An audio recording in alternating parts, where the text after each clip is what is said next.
Hello and welcome to पैसा live. आज हमारे साथ मौजूद हैं रजत गुलाटी, जो कि को फाउंडर हैं प्लूटोस वन के, जो कि एक फाइनेंशियल फिनटेक प्लेटफॉर्म है। सर, बहुत बहुत शुक्रिया हमारे साथ जुड़ने के लिए। बहुत बहुत शुक्रिया मुझे बुलाने के लिए। सर, हमने देखा है डिजिटल क्रांति काफी हुई है, डिजिटल रिवॉल्यूशन जिसको कहा जाता है, खासकर 2016 के बाद। और उसमें फिनटेक का एक बहुत बड़ा रोल रहा है।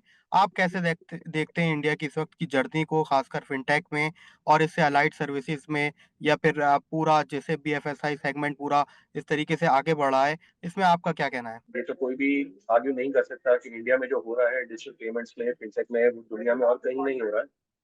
यूपीआई के, बीबीपीएस के चर्चे पूरी दुनिया में चलते हैं।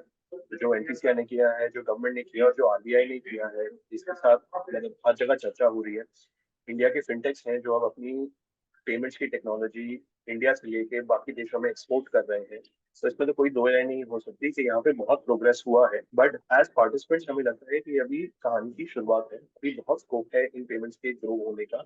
ये जो अलग अलग पॉकेट्स में इंडिविजुअल इनोवेशन हुई है, इन सबको जोड़ के ज्यादा इंडियंस की ज्यादा फायदा होने का, उनकी बेहतरी होने का और नए इनोवेशन होने का प्रोडक्ट के टर्म्स में, कि दो प्रोडक्ट जुड़ के तीसरा प्रोडक्ट बने, कोई नई सर्विस प्रोड्यूस हो कंज्यूमर्स के लिए, इसका अभी काफी स्कोप है और हम कॉन्फिडेंट हैं कि ये होता भी रहेगा। सारे स्टार्टअप शुरू हुए जिसमें बड़े नाम हैं, पेटीएम है, फोन पे है।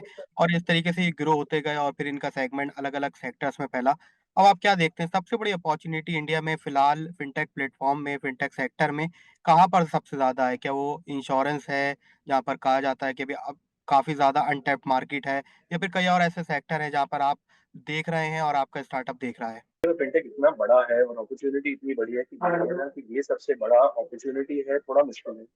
इंडिया में अभी क्योंकि पेमेंट्स की शुरुआत अगर आप देखें तो यूपीआई अभी, हम कहते हैं कि यूपीआई सबसे बड़ी कहानी है इंडिया पेमेंट स्पेस में। जी। उसकी यूजेज भी जो है वो अभी 30% हमारी पॉपुलेशन करती है हर महीने पे। तो अभी यूपीआई की ही बढ़ने की अपॉर्चुनिटी इतनी बड़ी है कि जो बाकी चीजें हैं वो तो उसके बाद ही आएंगी। तो अगर आप कहें कि इंश्योरेंस, तो इंश्योरेंस तो अभी शुरुआत है, इंश्योरेंस में अभी बहुत स्कोप है। लेंडिंग में बहुत स्कोप है, चाहे वो इंडिविजुअल्स के लिए हो, एसएचजीज के लिए हो या एमएसएमई के लिए हो। इन सारे स्पेसेस में अभी अपॉर्चुनिटी इतनी बड़ी है कि हमारा मानना है कि इस स्पेस में जो आपने स्टार्टअप के नाम मेंशन किए, वैसे 100 स्टार्टअप की जगह तो हर स्पेस में अभी इंडिया में है। और हम इनमें से कुछ जो अपॉर्चुनिटीज देख रहे हैं, हमारा जो फोकस है वो ये देख रहे हैं कि जो बैंक्स होते हैं इंडिया में, वो सबसे बड़े कस्टोडियन होते हैं फेथ के, लोगों का विश्वास जो है अपने पैसे को लेकर, वो सबसे ज्यादा अपने बैंक के साथ होता है। तो अगर हम बैंक की एबिलिटी बढ़ा सके ये नई सर्विसेज देने के लिए, ये डिजिटल पेमेंट्स और जो इनोवेशन है इसमें जो हो रही है, अगर वो अपने उपभोक्ता तक वो पहुंचा सके, चाहे वो रिटेल कस्टमर हो चाहे वो कॉर्पोरेट कस्टमर हो, तो वो हमारा फोकस एरिया रहता है। हम बैंक की हेल्प करते हैं ये चीजें अपने कस्टमर तक पहुंचाने के लिए, चाहे वो पेमेंट्स की स्पेस में हो चाहे वो इंश्योरेंस की स्पेस में हो।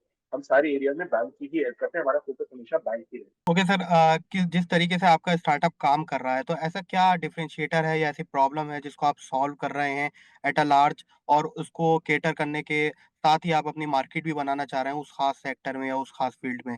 उसके बारे में क्या बताना चाहेंगे? तो हमारा जब हम जब इस स्पेस में घुसे थे, हम अभी बिल पेमेंट्स में हैं, डिजिटल बिल पेमेंट्स में। हम एनबीबीएल जो है, जो NPCI Bharat bill payments limited है, उनके साथ एक इम्पैनल्ड और सर्टिफाइड टेक्निकल सर्विस प्रोवाइडर है बिल पेमेंट्स के लिए। इसका मतलब ये है कि जो एपीआईज होती है, जो टेक्नोलॉजी होती है बिल पेमेंट्स की, वो हम बिल्ड करते हैं। बट अगर आपने बैंक्स की भी सर्विस प्रोवाइड करनी है तो सिर्फ एपीआई या सिर्फ टेक्नोलॉजी बिल्ड करने से काम पूरा नहीं होता। अभी उसमें और बड़ी सोल्यूशन है आगे जो आपको प्रोवाइड करने पड़ते हैं, ताकि एंड टू एंड ये पूरा सोल्यूशन आप उनको दे सके, कंज्यूमर तक पहुंचा सके। इसमें चाहे आपके बिलर इंटीग्रेशन प्लेटफॉर्म बनाने हो, कंज्यूमर प्लेटफॉर्म बनने हो, चाहे कंज्यूमर के रिवॉर्ड्स डालने हो, ट्रांजैक्शन तो तभी आएंगी जब पूरा सेटअप तैयार हो जाएगा, जब बिलर जुड़ जाएंगे इस बिलिंग सिस्टम से। अभी भी बहुत सारे बिलर्स हैं जो इस सिस्टम से जुड़े नहीं हुए, तो आप अभी कोई भी अपनी ऐप खोल के अगर बिल पेमेंट करना चाहे, भारत के कई हिस्सों में अभी भी ये सिचुएशन है कि आपका बिलर अभी इस सिस्टम से जुड़ा नहीं है, तो आपको उस प्लेटफॉर्म पे दिखेगा नहीं। तो जो सबसे बड़ा पेन पॉइंट यहाँ पे है वो है इन बिलर्स तक जाना, इनके सिस्टम्स को समझना और इनके सिस्टम्स का बीबीपीएस और भारत कनेक्ट के साथ इंटीग्रेशन करना। तो अगर एक, जैसे हमसे पहले जो होता था कि एक एंटिटी होती थी, एक स्टार्टअप होता था जो आपको टेक्नोलॉजी प्रोवाइड करती थी, फिर कोई और सर्विस प्रोवाइडर होता था जो डीलर के पास जाता था, या आपको बैंक पे डिपेंडेंट होना पड़ता था, और फिर कोई और था कि इसका कोई और हिस्सा देख रहा है, चाहे रिकंसिलिएशन देख लीजिए, सेटलमेंट देख लीजिए। बैंक्स के साथ काम करने का हमारा जो फोकस रहा है वो कि बैंक की कोई सरदर्दी ना हो, तो वो हमारे पास आए और ये पूरा सोल्यूशन उनको प्रोवाइड करते थे। तो चाहे एपीआई बिल्ड करने की बात आती है, स्विच ऑपरेट करने की बात आती है, बिलर की इंटीग्रेशन की बात आती है, उस पर रिकॉन सेटलमेंट करने की बात आती है, वो हमारी कोशिश रहती है कि हमारी ही विंडो से बैंक के लिए सारी प्रॉब्लम सॉल्व हो जाए। अगर कंज्यूमर्स के लिए प्लेटफॉर्म बिल्ड करने हैं, तो आप और मैं और कई आपके जो लिसनर्स होंगे, वो कुछ एप्स यूज करते हैं, उनके आदतें बन चुकी हैं एप्स। बट अभी कई कंज्यूमर्स हैं जो अभी एप्स नहीं यूज करते अपने बिल्स पे करने के लिए। तो उनके लिए अगर बैंक की तरफ से कुछ आए तो उनका भरोसा उस प्लेटफॉर्म में बढ़ेगा, वो ट्राई करेंगे। बट ऐप बैंक्स के लिए ऐप बनाना एक बहुत मुश्किल काम है, लंबा काम है, और उनके इसमें अभी स्पेशलाइजेशन नहीं है।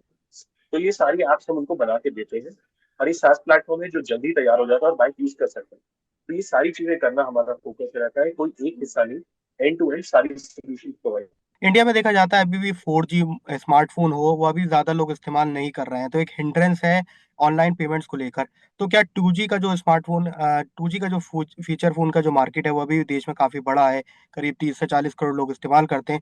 उस सेगमेंट को खासकर आप कैसे जोड़ने की कोशिश कर रहे हैं, और उसको जोड़ने से अनरेगुलेटेड मार्केट या अनऑर्गेनाइज सेक्टर जैसे कहा जाता है देश में, उसको कितना बड़ा फायदा होगा, इस पर आपकी क्या राय है? तो उसमें दो तीन चीजें हैं। पहला तो है कि जो जिस सेक्टर की आपने बात की, वो सेक्टर का की संख्या ना बढ़ नहीं रही है, कम हो रही है धीरे जी। धीरे करके। जो अब यहाँ पे स्मार्टफोन की अवेलेबिलिटी है, स्मार्टफोन और सस्ते हुए जा रहे हैं। बहुत सारे प्रोवाइडर्स हैं जो 1,000 रुपए से नीचे में, 1,500 रुपए से नीचे में स्मार्टफोन्स दे रहे हैं, इंटीग्रेटेड प्लान आते हैं। तो ये जो नंबर है ये कम हो रहा है। अब उसकी बात करें, अगर मान के चले कि थोड़ी देर के इनके पास स्मार्टफोन सर्विसेज नहीं है या कनेक्टिविटी नहीं है, तो उसके लिए ये जितनी पेमेंट्स है, जैसे यूपीआई है, वो यूएसएसडी की सर्विस यूज करता है, जो टेक्स्ट पे, फोन के थ्रू, कॉल के थ्रू, आईवीआर के थ्रू आपकी पेमेंट्स करवा सकते हैं। और ये सारी इनोवेशन हैं जो पहले एनपीसीआई से आई, और एनपीसीआई के जितने पार्टनर्स हैं फिर उन्होंने अडॉप्ट किए अपने यूजर्स तक ये पहुंचाने के लिए। तो काफी हद तक ये इनोवेशन जारी है, होता रहता है। पर मैं कहूंगा ये अब धीरे धीरे ये श्रिंकिंग मार्केट है। अब ये ज्यादा जरूरी है कंज्यूमर के लिए कि आप जो उनको सर्विस दे रहे हो उसके ऊपर आप उनका एक्सपीरियंस इंप्रूव कर सकें, आप उस पर उनका भरोसा बिल्ड कर सकें, थोड़ी सिक्योरिटी बिल्ड कर सकें। ये ज्यादा जरूरी बन जाता है। बाकी जो नए यूजर्स हैं जो इसमें जुड़ रहे हैं, वो ज्यादातर तो स्मार्टफोन से ही जुड़ रहे हैं। तो ये जो खास। आपने कहा, जो अनऑर्गेनाइज स्पेस है जी। जिसकी आपने बात की, उसके लिए अब आप यूजर की तरफ से भी सोच सकते हैं और मर्चेंट की तरफ से भी सोच सकते हैं। जितने मर्चेंट्स जो भारत में जो क्यूआर कोड का रेवेन्यू, क्यूआर कोड से जो ऑफलाइन से ऑनलाइन पेमेंट्स की कनेक्शन बन चुके हैं, दुनिया में नंबर वन है, और वो जारी रहेगा। इसमें मैं कहूंगा कि एक जो चैलेंज है आगे जाते हुए, वो है कि अभी यूपीआई पे किसी और के पार्टिसिपेशन करने के लिए जो भी क्लियर नहीं है, बहुत लिमिटेड इंसेंटिव है। और जब तक यूपीआई पे क्लैरिटी नहीं आती किसी एमडीआर की या किसी फी की, जो पार्टिसिपेंट्स को रेवेन्यू बन के आ सके, उसके लिए इसका पेमेंट्स का अगला ग्रोथ स्पॉट आना थोड़ा सा लिमिटेड है। पेमेंट्स की बात करी, कुछ टाइम पहले एक सर्वे आया था, उसमें लोगों से पूछा गया था, रेस्पोंडेंट से, कि अगर यूपीआई सर्विसेज पर किसी तरीके का चार्ज लगा दिया जाता है, एक मंथली प्लान लगा दिया जाता है, तो कितने लोग इस्तेमाल करेंगे? तो उसमें बहुत सारे लोगों ने कहा कि वो इस सर्विस को छोड़ देंगे। तो ऐसा क्या है कि हमारे यहाँ इंसेंटिवाइज करने के बावजूद भी सरकार की तरफ से, चाहे वो भीम ऐप हो या फिर और भी कई सारी योजनाएं हैं, उसके बावजूद भी लोग अभी भी इसको इतना इस्तेमाल करना पसंद नहीं कर रहे हैं, या फिर ये फ्री सिस्टम लगातार जारी रहेगा? देखिए, मुझे लगता है जो कंज्यूमर है उसके लिए कोई खर्चा नहीं आना चाहिए इस पे, और तभी अडॉप्शन बढ़ेगी। पर जो फायदा ये सिस्टम देता है आपके पिलर को, रिटेलर को, इसकी पेमेंट्स रिसीव करने में, आपको कैश नहीं हैंडल करना पड़ा, सिक्योरिटी बढ़ जाती है, कंजम्पशन बढ़ जाती है, तो आपकी बिक्री भी बढ़ जाती है। उन फायदों के लिए अगर कोई बहुत छोटा सा चार्ज हो, तो जो बाकी डेवलपर हैं, जो स्टार्टअप हैं, जो फिनटेक है, इसमें जो है जुड़े हुए हैं, जो अडॉप्शन बढ़ाने में लगे हुए हैं, उनके लिए एक इंसेंटिव थोड़ा सा बढ़ जाता है। तो छोटे ट्रांजैक्शन के लिए कंज्यूमर पे यूपीआई पे कोई कमीशन आने पे मुझे नहीं दिखता कोई जरिया, ना मुझे लगता है कि होना भी चाहिए। पर रिटेलर्स के लिए और दूसरी साइड के लिए अगर कोई बहुत नॉमिनल सा खर्चा आता भी है, तो मुझे लगता है कि वो इस इंडस्ट्री को बड़ा मतलब प्रोत्साहन देने के काम आएगा। शुरुआत में एक दौर में व्हाट्सएप ने भी कोशिश की थी एक तरीके का मंथली चार्ज रखने की, हालांकि वो कभी वो प्लान लॉन्च नहीं कर पाए या उसको उतार नहीं पाए। इसके अलावा मैं पूछना चाहूंगा कि ये ऐसे क्या चैलेंजेस हैं जो अभी भी भारत में डिजिटल ग्रोथ में सामने आ रहे हैं, और उनमें सरकार का रोल क्या हो सकता है, मर्चेंट लेवल पर क्या हो सकता है और यूजर्स के लेवल पर क्या हो सकता है? कई चैलेंजेस तो आपने ही मेंशन किए हैं, जैसे आपने कहा कि अभी कनेक्टिविटी भी लिमिटेड है इस देश में। हम यहाँ पे 5G और 6G की बात कर रहे हैं और कई जगह पे 2G से आगे नहीं बढ़ पाई हमारी पॉपुलेशन। तो एक तो कनेक्टिविटी का चैलेंज रहेगा। ओवर टाइम मुझे लगता है ये चैलेंज छोटा होता रहेगा, बट वो अभी चैलेंज है। और उसके लिए कई इनोवेशन प्रोडक्ट साइड पे भी हुई है, ये एनपीसीआई ने करके दी है। और कुछ जो जैसे प्रोडक्ट लिंक इंसाइटर्स है, प्रोडक्शन लिंक इंसाइटर्स हैं सरकार के, वो भी हेल्प करेंगे कि यहाँ पे स्मार्टफोन सस्ते हो, कनेक्टिविटी सस्ती हो, और ये हर जो डिजिटल के फायदे हैं वो हर आखिरी भारतीय तक पहुंचे। दूसरा है कि जब आप कोई भी नई डिजिटल सर्विस यूज करते हैं तो उसमें सबसे पहली चीज तो आती है कि लोगों को उसके बारे में एजुकेट करना पड़ता है। तो एजुकेशन कौन करेगा, बिकॉज एजुकेशन पे खर्चा आता है। तो कई हद तक तो ये जो बेड़ा है ये एनपीसीआई और सरकार ने उठाया है। आज की डेट में हम सबको पता है, न्यूज पे भी देखते रहते हैं कि हर तरह के स्कैम निकले हैं। पहले होता था कि आप आज की डेट में तो मतलब वो डिजिटल अरेस्ट के स्कैम आ रहे हैं, अलग अलग तरह के स्कैम आ रहे हैं। तो सबसे जरूरी है कि हम यूजर्स को इसके बारे में एजुकेट करें और उनको समझाएं कि वो अपने आप को सेफ कैसे रख सकते हैं। बिकॉज कैश और डिजिटल में जो सबसे बड़ा फर्क है, कन्वीनियंस का तो है ही, बट डिजिटल में ये भी जरिया बिकॉज कन्वीनियंट है। तो कुछ छोटी गलती से कोई बड़ा ट्रांजैक्शन उनका कैप्चर हो जाए, कुछ हाईजैक हो जाए, उसका भी रिस्क रहता है। तो यूजर्स को एजुकेट करना बहुत जरूरी है। पहले यूपीआई पे जो पेमेंट करने का और पेमेंट रिसीव करने के जो लिंक होते थे वो एकदम सेम दिखते थे, तो कई लोग अपने पैसे दे बैठते थे जाके उन्होंने रिसीव करने। अब वो चेंज हो गया है। और ये जो है, ये वाला जो चेंज आया है, ये कंज्यूमर साइड जो प्लेटफॉर्म्स है, जो बड़े आपने नाम लिए स्टार्टअप्स वगैरह के, उनकी साइड से इनोवेशन आया कि यूजर्स को क्लियर रहे, क्लैरिटी रहे कि वो पेमेंट कर रहे हैं या पैसे रिसीव कर रहे हैं। तो यहाँ पे बहुत सारे लेवल्स हैं जिसपे इन्वॉल्वमेंट से ये ट्रस्ट बढ़ सकता है। हमारे सोचना ये है कि सबसे बड़ा, क्योंकि भरोसा अभी भी बैंक पे करते हैं अपने जो कंज्यूमर हैं, जो यूजर्स हैं। तो जो बैंक की तरफ से प्लेटफॉर्म आएंगे, जो बैंक की तरफ से सोल्यूशन आएंगे, उनकी तरफ से इसमें इंकरेजमेंट मिलना, प्रोत्साहन मिलना सबसे ज्यादा रहेगा अडॉप्शन की तरफ से। बट बैंक के लिए तो ऑब्वियसली सबसे ज्यादा जरूरत रहती है सिक्योरिटी की। तो जो कंप्लायंस की रिक्वायरमेंट्स हैं वो सब एकदम हाईएस्ट लेवल पे मेंटेन रखनी चाहिए, जो सिक्योरिटी की रिक्वायरमेंट्स है। तो बैंक को अपने पार्टनर्स की स्क्रीनिंग वगैरह बहुत बढ़ानी पड़ेगी। और जो एक आखिरी बड़ा चैलेंज मुझे ये दिखता है कि इंडिया में अभी पेमेंट्स पे काफी सारी लिमिटेशन है इन टर्म्स ऑफ कि आप उनको सिर्फ ऑन प्रेमिस पे रख सकते हैं। इससे इन सर्विसेज की स्केलेबिलिटी पे थोड़ा सा असर पड़ता है। तो अब कुछ शुरुआत हुई है, आरबीआई ने, एनपीसीआई ने कोई नई रेगुलेशन लगाई है जिसमें कई नई सर्विसेज में आप क्लाउड बेस्ड हो सकते हैं। और बहुत सारे बैंक्स और फिनटेक्स ये एक्सप्लोर कर रहे हैं। तो क्लाउड पे होने से आपको स्केलेबिलिटी के बड़े फायदे मिलते हैं, बट आपको सिक्योरिटी पे थोड़ा सा ख्याल रखना पड़ता है। तो जैसे हम इंडिया के सबसे पहले cloud based active active TSP हैं। तो जो हमारे सर्वर है वो डबली रेजिलियंट है, वो कभी डाउन नहीं हो सकते।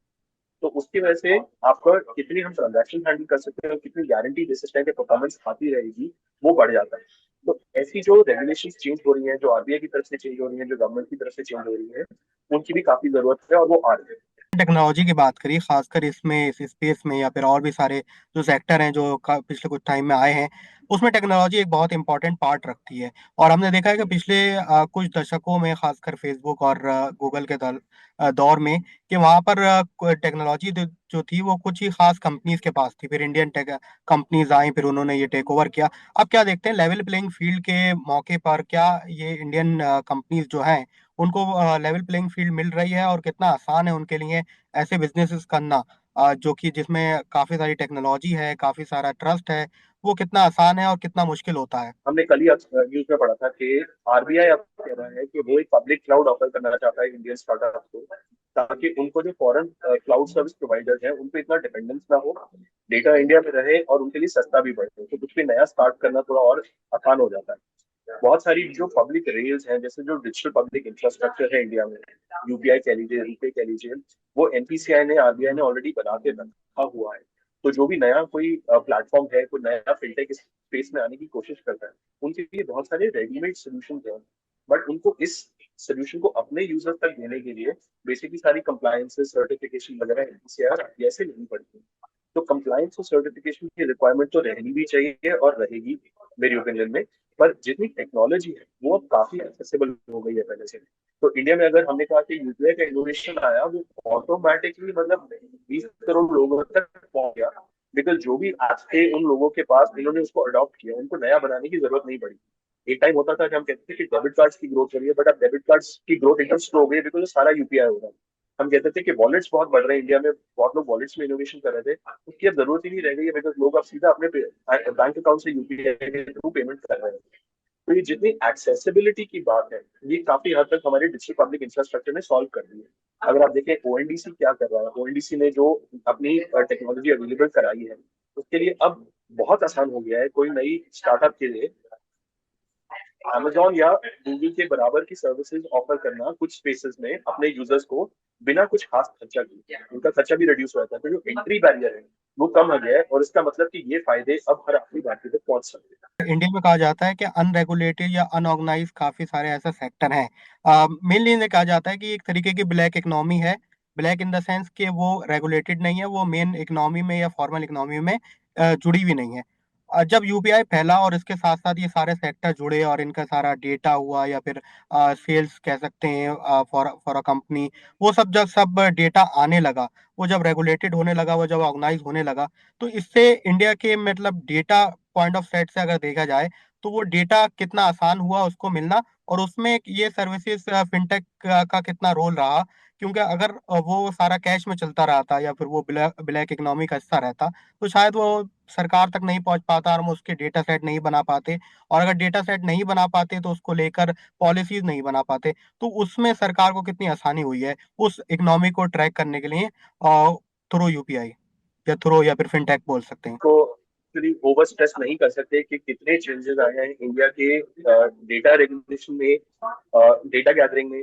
और जैसे जो जैम स्टैक है जो हम कहते हैं कि जनधन अकाउंट, आधार और मोबाइल का जो ट्राइफेक्टा रहा है, उसकी वजह से इतने लोग ऑनलाइन आए, इतने लोगों का डेटा ऑनलाइन आया। आज की डेट में मैं एक बार बीच की लेस स्किप करता हूँ, बट मैं कहता हूँ उसके ऊपर अब इतना डेटा आ गया है दैट हमारे पास एक अकाउंट एग्रीगेटर फ्रेमवर्क है जो ये रेगुलेट करता है कि ये डेटा कैसे एक्सेसिबल होगा। इनकी जरूरत ना पड़ती अगर हमारा सारा डेटा भी ऑनलाइन ना होता और इतना रिच डेटा ना होता।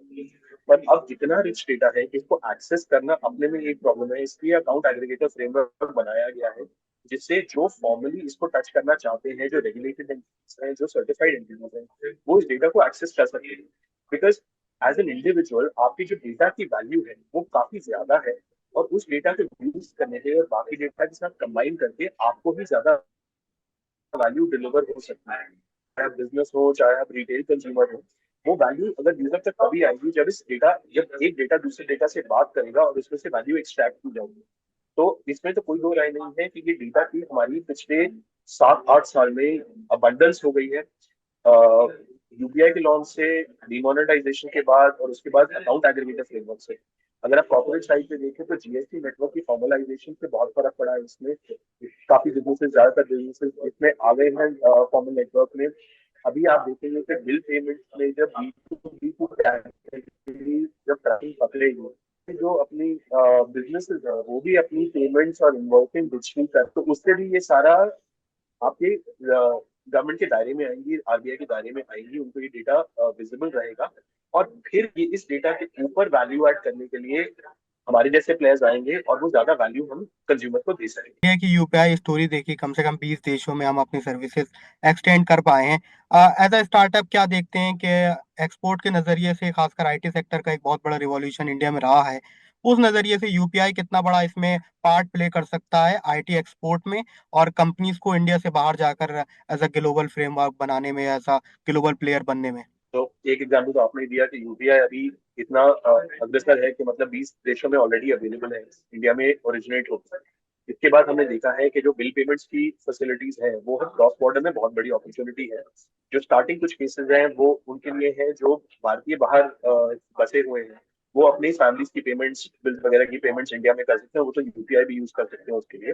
बट दूसरा यूज केस ये आया है कि अगर आप इंडिया से बाहर ट्रैवल करें या आपकी फैमिली में कोई ट्रैवल कर रहा है इंडिया से बाहर, तो उनकी एजुकेशन की फीस, उनकी हॉस्पिटलाइजेशन की फीस अगर उन पर्पसेस के लिए कर रहे हैं, तो आप इंडिया में बैठे बैठे पे कर सकते हैं बीबीपीएस के थ्रू, भारत कनेक्शन के।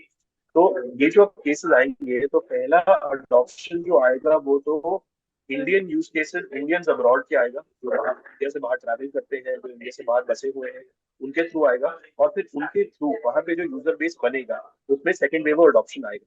तो इसमें बहुत सारी अपॉर्चुनिटीज हैं जो इन, जैसे हम इंडिया स्टैक कहते हैं टेक्नोलॉजीज का, यूपीआई हो गया, रूपी हो गया, जो इंडिया स्टैक के साथ जुड़े हुए हैं स्टार्टअप, उनके साथ अभी बहुत स्कोप है ये सर्विसेज इंटरनेशनली देने का।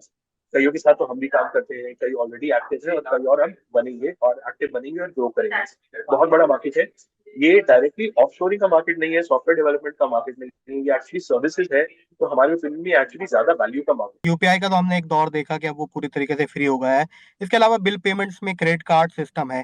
तो ऐसे कई स्टार्टअप हैं जो अभी भी काफी इंसेंटिव्स दे रहे हैं क्रेडिट कार्ड लाइन में, क्रेडिट कार्ड सिस्टम में। क्रेडिट एक बहुत बड़ा नाम है, लेकिन अभी भी ये कंपनीज काफी तौर पर काफी लंबे समय से पैसा जो है वो लूज कर रही हैं। एक तरफ हमने देखा दूसरे स्टार्टअप है खासकर डिलीवरी में, जो अब प्रॉफिटेबिलिटी की तरफ बढ़ रहे हैं। क्या आप देखते हैं ऐसा कौन सा टाइम आएगा, मतलब कितने सालों में ऐसा हो सकता है कि ये स्टार्टअप्स जो है वो प्रॉफिटेबिलिटी की तरफ बढ़ेंगे और इंसेंटिव्स की उतनी जरूरत नहीं पड़ेगी इन स्टार्टअप्स के लिए, कम से कम पैसा कमाने के लिए? आई थिंक हम दो चीजों को यहाँ पे मिक्स कर रहे हैं। पहले तो इंसेंटिव पे पैसा बहाने का अगर रीजन, अगर आप कह रहे हैं कि यहाँ पे पैसा बर्न हो रहा है, तो जी वो सर। किसी सोच से हो रहा है कि आपको कोई स्ट्रेटेजिक ऑब्जेक्टिव आपका अचीव हो रहा है, कंज्यूमर को बेनिफिट देके आप कंज्यूमर को अपने प्लेटफॉर्म पे रख सकते हैं, और उस कस्टमर को प्लेटफॉर्म पे रखने की एक अपनी वैल्यू होती है, जो आपको लगता है आज से 6 महीने में, 12 महीने में, साल 2 साल में आपको उससे ज्यादा इनकम मिलेगी, ज्यादा रेवेन्यू मिलेगी। आज की डेट में बहुत क्लियर है, इंडिया में जो स्टार्टअप एनवायरनमेंट है, जो फंडिंग एनवायरनमेंट है, वो काफी मेच्योर हो चुका है। बिना एक क्लियर पाथ के प्रॉफिटेबिलिटी तक यहाँ पे कुछ भी फंडिंग उठाना, ग्रो करना बहुत मुश्किल है।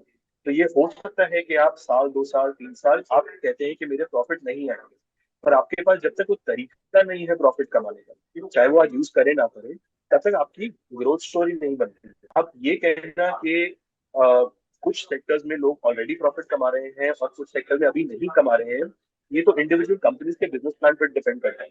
जो नाम आपने लिया स्टार्टिंग में, आई थिंक इंडस्ट्री में काफी भरोसा है कि वो, उन्हें पता है कि वो पैसा वहां पे कैसे कमाना है। वो डायरेक्टली अपने ट्रांजैक्शन से वैल्यू नहीं है, वो जो उनका यूजर बेस है उसकी अपनी वैल्यू है, और वो चार तरीके और हैं उनके पास पैसा कमाने के, उसमें डाउट नहीं करता।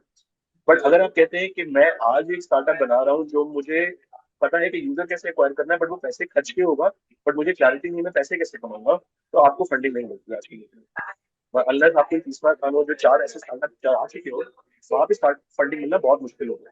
तो आपको देखिए, हमारा जो बिजनेस है हमें लगता है काफी इंटरेस्टिंग बिजनेस है, बट वो एकदम फ्लैशी, इतना इंटरेस्टिंग स्टार्टिंग में नहीं लगता, बिकॉज वो कंज्यूमर प्ले नहीं है, इसमें बहुत ज्यादा पैसा देने की जरूरत नहीं पड़ती। बट हमें पता है, क्योंकि हम भी इंडिया का सबसे बड़ा रिवॉर्ड्स प्लेटफॉर्म चलाते हैं, हमें पता है कि रिवॉर्ड्स सस्टेनेबली, प्रॉफिटेबली चलाना बहुत आसानी से पॉसिबल है। बट डिफरेंट डिफरेंट मॉडल्स में डिफरेंट डिफरेंट रिक्वायरमेंट्स होती है। तो ये कहना कि ये स्टार्टअप अपनी रिवॉर्ड्स पे पैसे या इंसेंटिव पे पैसे लगा रहा है इसलिए गलत है, वो गलत होगा। सबने सोचा हुआ है कि अपने बिजनेस में करना क्या है, और कितनी देर में होता है, वो उनके प्लान, मार्केट कंडीशंस, उनके इन्वेस्टर्स के कॉन्फिडेंस वगैरह पे डिपेंड करे। आपके इसी जवाब से पूछना चाहूंगा, कस्टमर एक्विजिशन कॉस्ट के बारे में पूछना चाह रहा था कि वो इस सेक्टर में कितना ज्यादा है, और दूसरे सेक्टर्स में अगर देखा जाए तो एक डिफरेंशिएटर होता है जिसलिए काफी आसान होता है कंपनीज को कस्टमर को अट्रैक्ट करना। ऐसे सेक्टर में जहां पर आपको काफी ज्यादा पैसा लगाना पड़ रहा है खासकर एक सर्विस बेचने के लिए, वो कितने टाइम के लिए सस्टेन होगा, और उसके बाद ऐसे क्या बिजनेस मॉडल हो सकता है जहां से आप पैसा कमाएं? देखिए, हम अभी, हमारे जो हम B2B है, तो हम सिर्फ बैंक के साथ काम करते हैं, तो हम डायरेक्टली कंज्यूमर एक्वायर नहीं करते। पर हाँ, बहुत सारे स्टार्टअप्स हैं इस स्पेस में जो डायरेक्ट कस्टमर एक्विजिशन करते हैं। सबके अलग अलग माइंडसेट है कि वो पैसे कैसे कमाना चाहते हैं।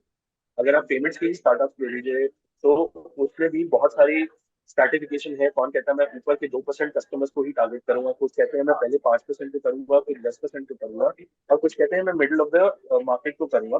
तो जो उनकी मोनेटाइजेशन की एक्सपेक्टेशन है, वो किस तरीके से पैसे कमाएंगे, वो डेफिनेटली अलग होंगे। रेड और पेटीएम की मोनेटाइजेशन सेम नहीं होती।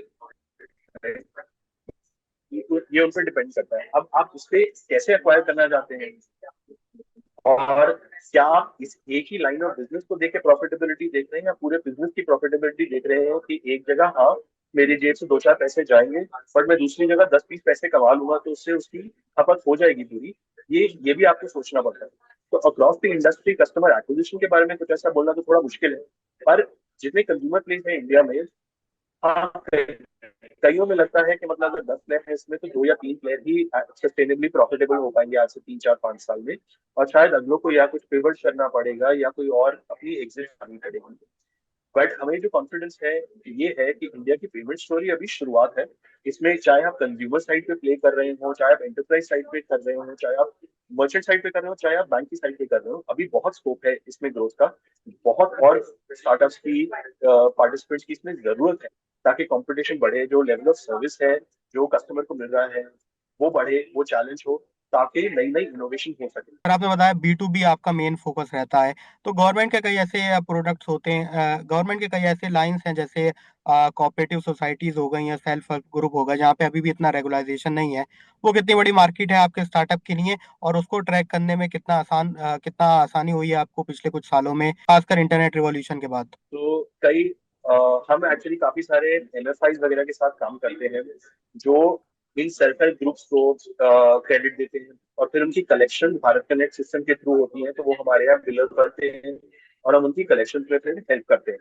तो ये फील्ड बहुत वास्ट है। हमारा जो फोकस है वो बैंक और बैंक के कस्टमर, बैंक के करंट अकाउंट्स पे रहता है। हम उनको बिल्डर्स ऑनबोर्ड कर पाते हैं, उनको हैं डिजिटल पेमेंट्स के अराउंड। और ये लोग एक्सपर्ट्स हैं फाइनली, जो ग्राउंड पे जाके अपने कंज्यूमर के साथ, चाहे एसएचजी हो गए, चाहे क्रेडिट सोसाइटीज हो गए, इनको पता है कि इनको अपने कंज्यूमर्स के साथ काम कैसे करना है। स्पेशलाइजेशन का हम फायदा उठाते हैं। हम अपनी पेमेंट स्पेस में स्पेशलिस्ट हैं, ये लोग अपने यूजर एक्विजिशन में, क्रेडिट रेटिंग में स्पेशलिस्ट हैं, और हम अपनी एनर्जी कंबाइन करके सर्विसेज ऑफर करना चाहते हैं।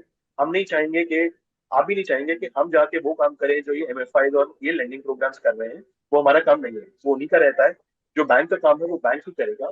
हम बस इसमें जो टेक्नोलॉजी और सर्विस का सपोर्ट है वो प्रोवाइड करते हैं, और सबको अपने बेस्ट पे फोकस करने दें। सर, फंडिंग इस सेक्टर में कितना मुश्किल रहता है, और खासकर हमने देखा है इस सेक्टर में अब फंडिंग मिलने भी लगी है कई सारे स्टार्टअप को, तो ऐसी धारणा है कि काफी सारा पैसा आता है इस सेक्टर में।